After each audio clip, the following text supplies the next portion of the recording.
All right, we're live. Welcome everyone to a new live session of The Latest, where I'm on a mission to help a million marketers make the best out of their digital marketing careers by bringing you experts to share tips, tricks, hacks, and just their stories. And today we're going to have a pretty cool, and I think it goes to my heart because we're going to talk about remote work out of Guatemala. We have a cool guest, Brooklin Nash. He's the head of content at Sales Hacker. He's also a guest contributor and he's written for G2, Drift, Marketing Profs. For those of you who don't know, Sales Hacker is the world's largest community of B2B sales. And I think, it's going to be an interesting discussion on two things. One, working remotely out of Antigua, Guatemala. And two, just how to manage a team remotely. Because I've seen Sales Hacker. I follow it for years now. And they have podcasts, webinars, articles, newsletters, so much content. So I think it'll be a good discussion. Welcome, Brooklyn. How are you? Great. How are you doing? Good, thanks. I'm happy to have you here. Why don't we get into it? I know you're in Atlanta for a couple of days, left Guatemala, but you'll be back. I think the first thing I want to talk about is how'd you end up picking Guatemala for remote work? Because now I think I work remotely too. It's such a cool perk. And not a lot of people end up just doing the whole traveling thing. Yeah. How did you end up in Guatemala? Yeah, I'll try to keep it to the short version. We actually didn't pick it for remote work. We came to work with a nonprofit originally 7 years ago this month, actually, last month. And so the first 4 years, we just worked with that nonprofit. I freelanced on the side just to pay our bills, pay off student loans, all of that. And then after 4 years, moved out of the nonprofit and started working full-time in content marketing, still freelancing until about a couple of years ago. And it just stuck. So after the nonprofit, we moved to Antigua, closer to the city, like more of a expat spot with cafes and co-working spaces and all of that. We adopted our daughter, so we're still in that process. So that's why we're still here 7 years later. And nice. Couple, yeah. How? So do you live in Guatemala, or do you usually live in the States? We live in Guatemala full time. I'm just here just for a few days in Atlanta. It just happened that on a call about working remotely in Guatemala, I'm in the States for just a few days. And I'm in Guatemala working remotely too. And I think for those people who are thinking about traveling and working remotely, what are some tips I think you would share about Guatemala? Because I think there's so many, what I always say is like, there's the spots of like Antigua, there's Atitlan. But why Antigua? And I think what makes Antigua so cool to work remotely? Because we've talked even with my wife about how do we come to Guatemala but go to Antigua and work there for 2 months? Because it's such a beautiful place. Mm-hmm. Like, what are some tips that you would say for people thinking about working remotely and just like going to Antigua and doing it there? Yeah, it's a good question. I mean, I'd say just go for it. I think a lot of times people feel like they need to go through a program or something more formal, but you can just come on your own. And there are tons of cafes. There's staying is cheap. You can get an Airbnb in town where it's super walkable, and then go work out of a cafe and try it out for a week or two. And if you like it, then come back again and stay for longer. Find a longer term rental, an Airbnb, a co-working space, and kind of build from there. Try it out for a week or two and then come back and make it more official. Do you need to speak Spanish to come to Guatemala and work out of Antigua? I always get that question. Yeah. And I'm interested in like hearing your thoughts about that. I want to hear your answer too, because it's definitely helpful to know Spanish. You don't need to. You can get around. People are super friendly and super helpful, which I love. But it's great to speak Spanish. It helps. It means you can shop in the market. It means you can get around better. It means you can meet more people, but you don't have to. So, I mean, if you don't speak Spanish, that's not a reason to not come to Guatemala or come to Antigua, especially. I guess I'll say especially Antigua, because that's definitely the expat spot, the tourist spot. So you can definitely get around Antigua without speaking Spanish. If you want to go out into the exterior and like out into the highlands, then it might be more helpful. I'm curious how you answer that question. I think no. I think it makes your life much easier. I think if you're going to Antigua for a couple of days, I think you'll be fine. I think it just makes your life easier if you want to go to like the local market and buy fruit, for example. And exactly. Again, like if you go to Atitlan, I think there's places where there's less of a group of people who speak Spanish, but I think Yeah. I would say no. Like I think you can wing it and and just come. Yeah. And if you have questions, there's a Facebook group called Expats Living in Guatemala, and lots of people join. It's not just if you're here long term or an expat. So if you have questions, join that group on Facebook and ask the question. People are super helpful in that group. And then the other thing I was going to ask, because I think one thing that I've talked with people who are the whole thing of traveling right now is COVID, right? Like how do you manage COVID? And there's that worrisome of COVID. How have you managed that issue while traveling and working remotely in Guatemala? Like, is that something that people should take into account? What are the risks that you see as a foreigner, I think, living in Guatemala, and things that also people should take into account? Because, yeah, I think you can travel, but I think you should still be safe. What are your thoughts on that? Of like, how do you manage that as a remote worker?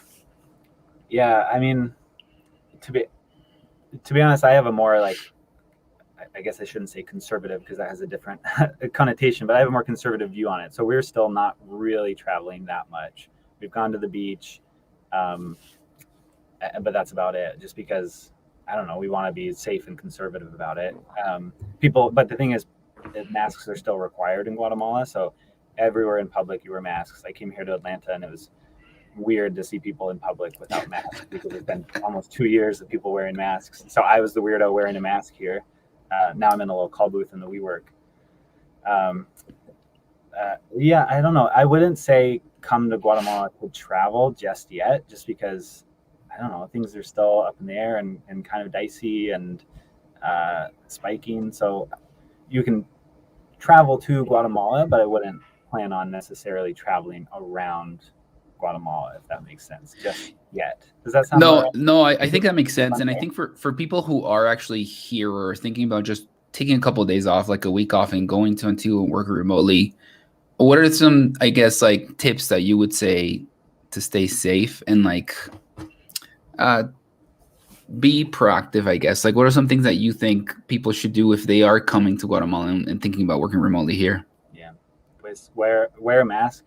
Like it's not a political thing in Guatemala. It's required, and that the only people I've seen without masks in Guatemala have been foreigners visiting, mostly Americans visiting and walking around. And honestly, it feels disrespectful. So if you're coming to Guatemala, like be respectful of what the regulations are. And right now, the regulations say you need to wear a mask everywhere. So honestly, just number one, wear a mask. Other tips. There's lots of outdoor places to go. So there's lots of cafes in Antigua, but there are lots with like rooftop terraces with gardens. And then if you go a little bit outside Antigua, there's spaces with, whole green spaces you can hang out in. So as much as possible, hang out in those outside spaces, wear a mask. And I think you're taking all the precautions you can. And I think like last thing on Guatemala, best spots to work out of, because I know internet can be an issue sometimes. Yeah. What are some of the best, those hole in the wall cafes that you found that have really good internet in Antigua that people should know about? Yeah. In the town, Artista de Cafe is one. It's just at the south of town. And there's lots of people working from there. You see lots of people with laptops. They have good Wi-Fi, good coffee, a little bit of food. So that's a good kind of quietish spot for sure. I like right in the main square. There's a e-cafe. It has the and sign, and that's a great spot for me. It has booths, and I love working on a booth. So it's not as quiet, but it works great if you don't have calls for sure. And then if you're here long term, there's a co-working space just outside town called El Cubo, and they just started running a shuttle, so you don't have to have a car or a moto or anything like that. You can just take the shuttle for I think like $1.50 a day or something like that, and that's definitely the best spot for getting work done because they have call booths, they have tables, their Wi-Fi is great, lots of space. You get to meet great people, lots of people from all over. Yeah. And then, okay, so you got internet, you're generating ton of content consistently, not just on your LinkedIn personal profile, but you're having podcasts, webinars, articles, all these things on Sales Hacker. how do you manage all that content remotely? And what are some things that you've seen? Because I think a lot of teams just went remotely in the past year and a half. What are some challenges that you see in managing a team remotely, and especially for like content marketing and being able to scale that amount of content and produce that amount of content? Yeah, I mean, yeah, like you said, number one, it's not me, it's the team and our contributors. So I just more of a coordinating, managing editor role. Thankfully, because like you said, we have a lot of different pieces of content going on. Um, Managing a team remotely, honestly, it feels very natural to me. I've always worked remotely. So when it came to managing a team of freelancers and then a couple of direct reports, it feels like what's normal. Actually, I'm Sam on the team that we met up at this WeWork, and it was actually, we processed it a bit as like stranger to meet up in person because we had never done it, to just kind of work via Zoom and Slack and email. Yeah, in terms of tips, I don't know that I have any unique insights there, just because, like I said, it feels natural. Like I guess, like, how do you get people into this cadence of actually producing content and managing this whole community consistently? Because I think that's one thing that I see with content, even myself. Like, yeah, you can post stuff on LinkedIn, but it's really hard to be consistent. And I would imagine you're generating so much content out there. Like, what tools do you use, I guess, to be able to like be on a schedule and have a content plan and make sure that people are aligned to those dates as well, in really being able to publish things on time and keep the quality up as well? Yeah. Honestly, I'd say this is nothing new, but delegate as much as possible to the great people that you've hired. I just hire great people. Sam has been fantastic to work with. I didn't hire her. My boss Colin did before I joined. So I mean, she just is on top of a lot of our programming, especially our podcast. She fully owns the podcast program, so we check in here and there. She asks some questions, but for the most part, she's taken that and run with it. So that's three pieces of weekly content that is more or less off of my plate because I check in with Sam, but she's running it, right? And then for our freelance team, it's just about finding the right people and the right fit. So what has worked really well is having different people filling different roles. We have a freelance writer to fill in the gaps when contributors don't cover topics. We have an editor, Rebecca, who edits all of our incoming pieces from contributors after it passes my desk. And then so that turns my role into less hands-on reviewing a ton and a lot more of coordinating and communicating and delegating. So then I can jump in and give first round of feedback or high level feedback really quickly instead of needing to go through and give detailed, spend a lot of time on it. That was a bit of a ramble, but I don't know if there's a piece there. Are you responsible for hiring freelancers? For the content team, yes. How do you filter them? I think that's something that I've seen a lot of people talk about, even hiring like virtual assistants and like freelancers. And for writing, I feel like, what's your process for hiring and like going through writers, like freelancers? Because that's a tough one, especially when you have people coming from different industries and then you want them to write about a specific topic that maybe they're not subject matter experts. What's your process for hiring freelancers? So for a freelance writer, actually, the last thing you said, you make a good point, because I actually hired a writer who is a very experienced salesperson, but this past year has made the transition to freelance writing. So she's new to freelance writing, but has, I think, 7 or 8 years of sales experience. So that was really important to me. I saw some of her writing samples, so I knew she was already a good writer and could be coached on some of the SEO pieces and the outlining and those things. As long as their samples are strong, I think you're in good shape. But then for Sales Hacker specifically, having somebody who knows the sales space was really important, because then it's not just like pulling a bunch of like the top 8 articles you find on Google and putting them in a different order. It's kind of using your own knowledge and having intelligent conversations with other salespeople to create content. Do Knowing you the right questions.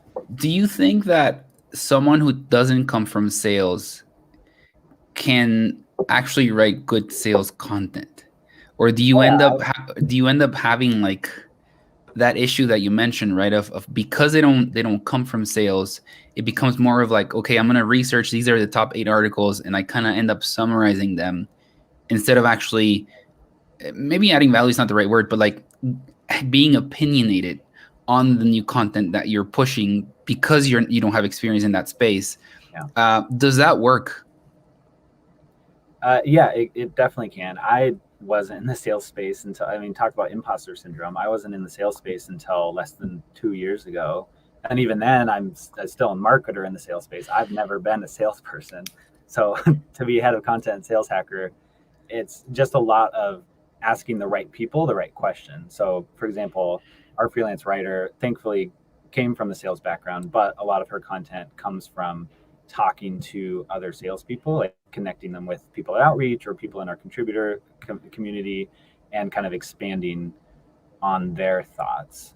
So if you don't have experience in the sales space, it's just, instead of your research being the top 8 articles on Google, it's let's talk to a few people and see what they think. And it's asking, like I said, asking the right people the right questions. And then you can become not an expert, but you can become well versed in sales very quickly. And I was going to ask that, like, Sam did. That's what I've done. Sorry. Like, what are some tips that you would say? How do you get those people on board? Because I think you can find really good writers who maybe are not experts in that subject matter, but you still think like they're willing to have, like, like maybe not the technical knowledge, but they're good writers. They have the drive. Mm-hmm. How do you get them on board so that they actually understand the space that they're getting into and they can actually start ramping like up content? Like what are some onboarding things that you think work well besides interviews and besides like other things that you might do to like get these people on board and be able to actually generate content consistently as well within this new subject matter expert topic, I guess? Yeah, for writing specifically, just giving them as many existing resources as possible. With one of our other contractors, she's kind of in between. She's writing, but she's doing a lot with social media. She's doing some graphic design. Sam on our team put together a great doc with just all of the top resources that would help her kind of come up to speed with the sales space. A lot of them are on Sales Hacker just so that she could get familiar with what's out there, what content we have, what the channels are.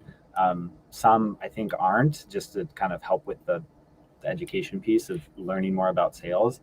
And it was, I don't know, for her first couple of weeks, she did some work, but a lot of it was just reading through that. And we also gave her a list of people to follow on Twitter and LinkedIn, people to connect with on LinkedIn, people to follow on Twitter, so that immediately she could start learning on those platforms. And the weird and fun thing about the sales space is you do learn on those platforms. They're not a detraction from work. It's part of the work we're doing. So we told her, like, spend an hour or two on, especially the first few weeks, on social and just read through these things, comment, and start learning.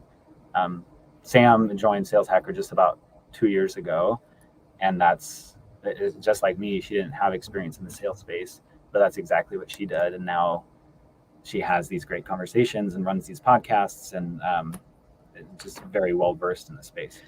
And I like that tip of go to LinkedIn and start interacting with people in this space, like, and actually start having conversations, questions, and look at what people ask, because I think that's probably a really good way to learn about what's happening in the space more than actually Googling stuff and like reading articles. And I think you're gonna get more stuff up to date. And I hadn't thought about that one. That's a good one.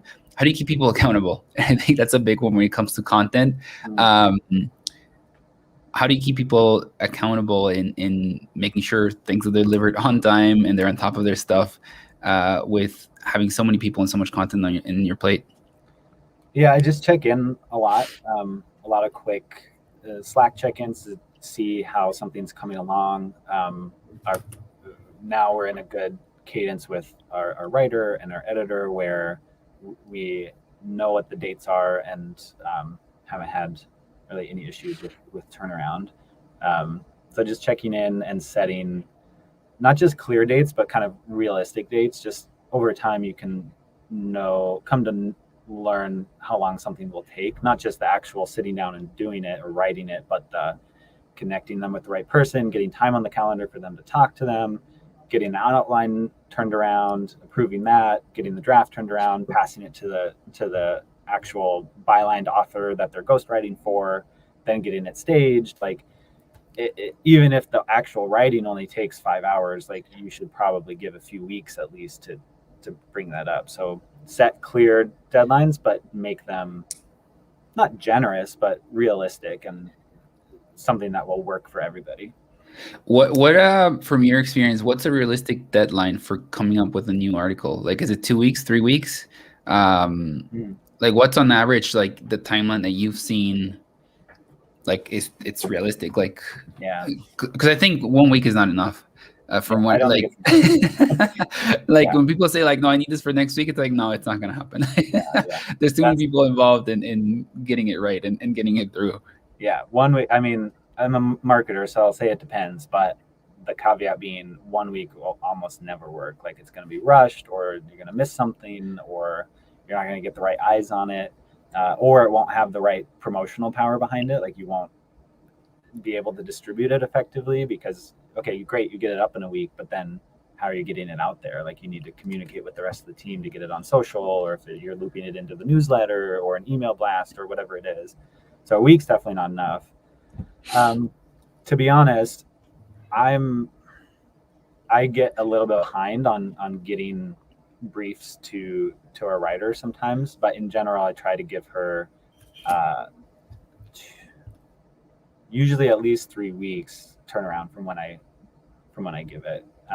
And usually to help with that, I batch all of my briefs for her. So instead of doing like 1 or 2 a week, I'll try to give her 6 weeks worth. So then I can sit down one day and plan out content for those next 6 to 10 weeks, pass it to her, and then she has what she needs to run with it.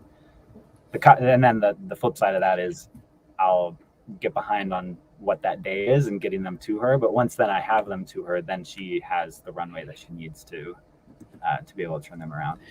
And for people who are thinking about hiring content writers, how do those briefs look like for you? Like, how detailed do they need to be? Does it matter depending on, again, whether the writer is an expert or has experience in the area?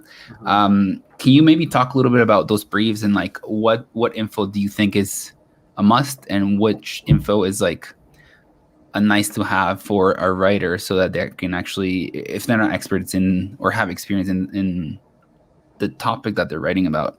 Yeah. I think I might have a different view on this than some. I actually just posted about this yesterday, I think, and rightly so. People in the comments were like, well, but you need a brief to do XYZ. And you're right. So the post was, I was saying, if you don't like writing briefs, hire a writer that you can trust to have a 15-minute conversation with and send an intro to your subject matter expert or who's owning the byline, and then they can take it and run with it. That's ideal state. Like once you've built that trust with a writer, initial stages. So with our freelance writer, initially I would provide pretty specific and detailed briefs, especially because she was kind of coming up to speed with writing with SEO in mind. So pieces to include there would be main target keyword, if this is an SEO brief, main target keyword, potential secondary keywords, target audience. The frame I usually include just to kind of give them, especially for a writer who may not know the space, just to kind of give them a sense of what the purpose of the article is. Because intended target audience helps with that. But if you can kind of frame it up for them and say, okay, this is the why we're writing this, I think it really helps. And then usually I'll include a suggested high level outline, just like 5-6 bullets, just to give them a frame of reference of how I'd think through organizing it. So it doesn't end up being kind of all over the place. And then I'll give external resources and internal resources to pull from so that they can have a few pieces to research and potentially link out to. And then they have those internal links that they know they can pull in. So I did that for the first few months with our freelance writer, Tahara. But then after a few months, I started asking her to write the brief. I gave her the topic, and I asked her to create a brief to send to me to kind of get a sense of, okay, are we heading in the right direction here? And now she just runs with the topic. So, for example, especially when it's not SEO related. So recently, she just interviewed, an SDR enablement leader at Outreach, and she's turning that into a full article. And that was pretty hands off for me. I did a very short couple of paragraphs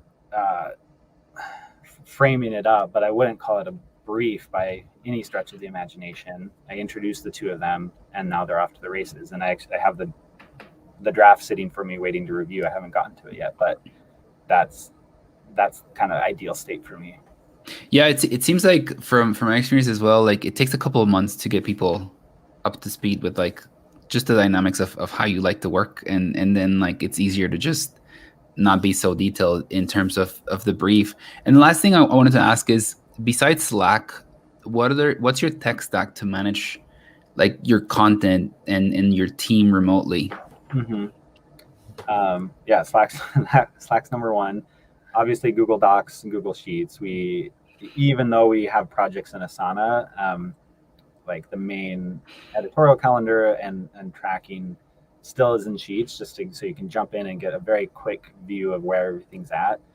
So Sheets and Docs. I really like using Loom, the video tool, to give feedback to our editor, to our freelance writer. I use it for contributors sometimes and partners, just to give. I mean, it adds a little bit more face time when we're already remote, and sometimes it's easier to express, here's what I'm thinking about this whole piece, rather than having to break it down by adding comments in the doc. So I'll add comments, but then I'll often record a quick video, like 2 or 3 minutes, to kind of try to vocalize my thoughts too. What other tools do we use? Mostly those. I mean, Slack, Asana, Docs and Sheets, and Loom. And I'm interested in hearing why not Asana and go back to Google Sheets, because we had the same issue, and it seems like it takes more time to manage Asana than just like have a simple Google Sheet where you have like deliverables, dates, and like who's responsible, status, and that's it. Then like trying to figure out Asana and like get people like on it and train people on it, and